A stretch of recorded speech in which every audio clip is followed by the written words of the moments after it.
তো নমস্কার বন্ধুরা, অর্ণব ইলেকট্রিক চ্যানেলের পক্ষ থেকে আজকে আপনাদের সবাইকে এই ভিডিওতে স্বাগত জানাই। বন্ধুরা, অলরেডি ইলেকট্রিক স্মার্ট মিটার বা প্রিপেড মিটার নিয়ে বেশ কয়েকটা ভিডিও করেছি। তো এর আগের দিন আমি যে ভিডিওটা করেছিলাম সেটা হচ্ছে যে স্মার্ট মিটার আপনাদের বাড়িতে যদি বসিয়ে দিয়ে থাকে তাহলে তোলানোর জন্য, মানে স্মার্ট মিটার আপনি নিতে চান না, সেটার জন্য কীভাবে অ্যাপ্লাই করবেন। তো সেটা নিয়ে ভিডিওতে ভালো রেসপন্স পেয়েছি, অনেকেই কমেন্ট করেছেন যে ফর্ম দেওয়ার বা ফর্ম নেওয়ার বিষয়ে বা কোথা থেকে পাবেন। তো সেটা আজকে একদম ক্লিয়ারলি বলে দেবো।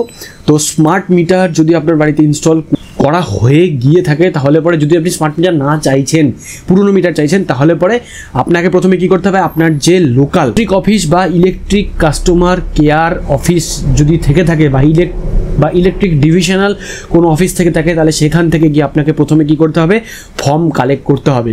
কারণ এই যে এই ফর্মটা যতই বিদ্যুৎ মন্ত্রী ঘোষণা করুক না কেন, এই ফর্মটা ওয়েস্ট বেঙ্গল গভর্নমেন্টের তরফ থেকে কোনো প্রেসক্রাইব ফরম্যাট কিছু কিন্তু পাবলিশ করা হয়নি। তো আমি আগের দিন যে ফর্মটা দেখেছি সেটা হচ্ছে, যেহেতু আমি কল্যাণীর বাসিন্দা, তো কল্যাণীর যে কাস্টমার কেয়ার সেন্টার আছে, মানে ইলেকট্রিকের যে কাস্টমার কেয়ার সেন্টার আছে, তো সেইখান থেকে ফর্মটাকে তারা আর কি মানে ছাপিয়ে বের করেছে, ঠিক আছে। তো সেটাই মানে পাবলিক বা কনজিউমারদের সেটাই ডিস্ট্রিবিউট করা হচ্ছে, কনজিউমাররা সেটাই ফিল আপ করে জমা করছে। তো আমি আগের দিন এই ফর্মটারই আপনাদেরকে আমি ছবি দেখিয়েছিলাম, এই ফর্মটাই একটা এক্সাম্পল দেখিয়েছিলাম। তো এই জন্যই যারা আমার কাছে ফর্মটা চেয়েছেন, তো আমি ফর্মটা কেন মানে দিইনি, তার কারণ হচ্ছে এটা হচ্ছে এরিয়া স্পেসিফিক, মানে এটা শুধুমাত্র কল্যাণীর জন্যই এই ফর্মটা, ঠিক আছে। এখানে কল্যাণীর অ্যাড্রেসটাই দেওয়া আছে, আর এখানে কিছু লেখা আছে যে আমি কেন স্মার্ট মিটার ইউজ করতে চাই না, বা স্মার্ট মিটারের ভালো দিক খারাপ দিক কী কী আছে। তো ভালো দিক এখানে সেরকম কিছু মেনশন করা নেই, সমস্ত কিছু আর কি নেগেটিভ কী হতে পারে। এখানে একটা ভালো পয়েন্ট মেনশন করা আছে, সেটা হচ্ছে যে স্মার্ট মিটার চালু করার মানে চালু করলে পরে বহু মানুষের চাকরি যাবে বা বহু মানুষ কর্মহীন হবে। তার কারণ আগে ডিজিটাল মিটারের ক্ষেত্রে আমাদের বাড়িতে ইলেকট্রিক সাপ্লাই থেকে মিটারের রিডিং নিতে আসতো, তো সেটা অলমোস্ট সবাই জানেন। তো সেই মানুষগুলোর চাকরি চলে যাবে, ঠিক আছে। তো এরকম আরও বেশ কিছু পয়েন্ট এখানে, টোটাল 9টা পয়েন্ট এখানে মেনশন করা আছে। তো এই ধরনের ফর্মগুলো আপনারা কালেক্ট করে ফর্মটা ফিল আপ করুন। হয়তো ফরম্যাট আলাদাও হতে পারে বা সেমও হতে পারে। তো এই ধরনের ফর্মগুলো কালেক্ট করে আপনারা ফিল আপ করবেন, প্লাস কী করবেন, সমস্ত ইনফরমেশানগুলো দেবেন। স্মার্ট মিটার বসানোর পর থেকে যে বিলগুলো জেনারেট হচ্ছে, সেই প্রত্যেকটা বিলের আপনি কপি এই ফর্মের সাথে অ্যাটাচ করে দেবেন, ঠিক আছে। এটা হচ্ছে আমার পয়েন্ট অফ ভিউ, মানে আমি করেছি অলরেডি, আমি ফর্ম জমা করে দিয়েছি, ঠিক আছে। আর যখন ফর্ম জমা করতে যাবেন তখন 2 কপি ফর্ম ক্যারি করবেন। একটা ফর্ম উইথ বিল তাদেরকে সাবমিট করে দেবেন, মানে ফিল আপ করে, আরেকটা ফর্ম ফিল আপ করে নিয়ে যাবেন, তাদের কাছ থেকে রিসিপ্ট নিয়ে আসবেন। এইভাবে দেখুন, এখানে তারা রিসিভ করে দিয়েছে। তো এখানে হচ্ছে রিসিপ্টের একটা নাম্বার দিয়েছে, আর হচ্ছে কবে রিসিভ করা হচ্ছে সেটার নাম্বার দিয়েছে। হ্যাঁ, এইবার বিষয় হচ্ছে যে এই যে ফর্মটা মানে জমা করা হলো, এতে আমার কী লাভ হবে। প্রথম কথা হচ্ছে যে স্মার্ট মিটার বসিয়ে দিয়ে গেছে, ফর্ম জমা করা মাত্রই কালকে এসে আমার স্মার্ট মিটার খুলে নিয়ে গিয়ে পুরনো মিটার বসিয়ে দিয়ে যাবে, এরকম কোনো বিষয় না। জিনিসটা এত ইজিও না, ঠিক আছে। তো যারা মনে করছেন যে ফর্ম জমা করলেই স্মার্ট মিটার চেঞ্জ করে দিয়ে যাবে বা স্মার্ট মিটার বন্ধ করে দেবে বা অন্য কোনো মানে বিকল্প কোনো রাস্তা তারা দিয়ে দেবে, কিছু না, এরকম কোনো বিষয় না। আপনার জাস্ট এটা ধরতে পারেন একটা ফর্মালিটি, যে আপনি তাদেরকে ইন ফিউচার যাতে ক্রস না করতে পারে তারা আপনাকে, যে আপনি তো কোনো রকম ইনফরমেশান আমাদের দেননি যে আপনি স্মার্ট মিটার চান কি চান না, ঠিক আছে। তো তখন আপনি রিসিপ্টটা দেখাতে পারবেন যে আমি অলরেডি অ্যাপ্লাই করেছিলাম, যে স্মার্ট মিটার আমার দরকার নেই, আমি ডিজিটাল মিটার নিতে চাই। তো সেটা হচ্ছে একটা জাস্ট মানে ফর্মালিটি বলতে পারেন, অফিসিয়াল ফর্মালিটি বা প্রুফ বলতে পারেন, ঠিক আছে।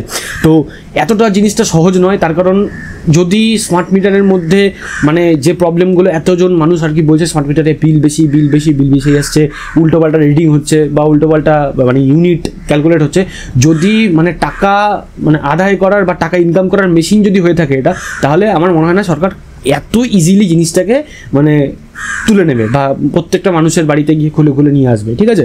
তো অলরেডি বেশ কিছু জায়গাতে কিন্তু স্মার্ট মিটার বসিয়ে দিয়েছে, আর সেটা চালু হয়ে গেছে। তো এমনও কিছু মানে ইনফরমেশান শোনা যাচ্ছে যে যাদের অলরেডি স্মার্ট মিটার চালু করে দেওয়া হয়েছে, মানে স্মার্ট মিটার চলছে, তো তাদের ক্ষেত্রে হয়তো স্মার্ট মিটার তুলবে না, বাট সিস্টেমটাকে প্রিপেডটাকে আবার পোস্টপেডে তারা ট্রান্সফার করবে। তো আমার মনে হয় না যে স্মার্ট মিটার না তুলে যদি প্রিপেডটাকে পোস্টপেডে ট্রান্সফার করে, তাতে করে এই যে এক্সট্রা বিল আসা বা এক্সট্রা পয়সার যে মানে পয়সা কাটছে, এই প্রবলেমটা কোনোভাবে মানে সলভ হবে। তার কারণ কি, মিটারটা ইটসেলফই অ্যাকচুয়ালি বেশি ইউনিট আর কি উঠছে মিটারটার মধ্যে, বা মিটারটা দেখাচ্ছে আমি বেশি কারেন্ট কনজিউম করছি, বেশি ইউনিট উঠছে বলেই আমার এখানে মানে কারেন্টের পয়সা বেশি আসছে। আর সাথে আমি এটাও বলে রাখি যে আমি স্মার্ট মিটারের বিশেষজ্ঞ নই বা আমি ইলেকট্রিক্যাল ইঞ্জিনিয়ার নই, ঠিক আছে। ভেতরে কি টেকনোলজি মানে কাজ করছে বা ভেতরে কি প্রোগ্রামিং চলছে সেটাও আমি মানে পুরো ইন ডিটেল জানি না। তো আমার মনে হয় যদি স্মার্ট স্মার্ট মিটার লাগানো থাকে, শুধুমাত্র প্রিপেড সিস্টেমটাকে পোস্টপেড করে দেয়, তাতে করে যে আমার বিলের মানে বিশাল ফারাক দেখা যাবে বা আগের মতো নর্মাল বিল আসবে, সেটা আমার মনে হয় না। তো হতেও পারে, ঠিক আছে। তো এটা যতক্ষণ না পর্যন্ত জিনিসটা ইমপ্লিমেন্টেড হচ্ছে বা যতক্ষণ না পর্যন্ত জিনিসটা চালু হচ্ছে, ততক্ষণ কিন্তু একদম মানে ক্লিয়ারলি বলা সম্ভবই না, ঠিক আছে। তো যাই হোক বন্ধুরা, আপনারা নিজের লোকালিটিতে যে ইলেকট্রিক অফিস বা ইলেকট্রিক কাস্টমার কেয়ার সেন্টার বা সার্ভিস আছে, তো সেখানে গিয়ে আপনারা যোগাযোগ করুন, বা ডিভিশনাল অফিস থেকে সেখানে গিয়ে যোগাযোগ করতে পারেন। এরকম ফর্ম তুলুন, ফিল আপ করুন, একটা রিসিপ্ট কপি নিন, সাবমিট করে দিন।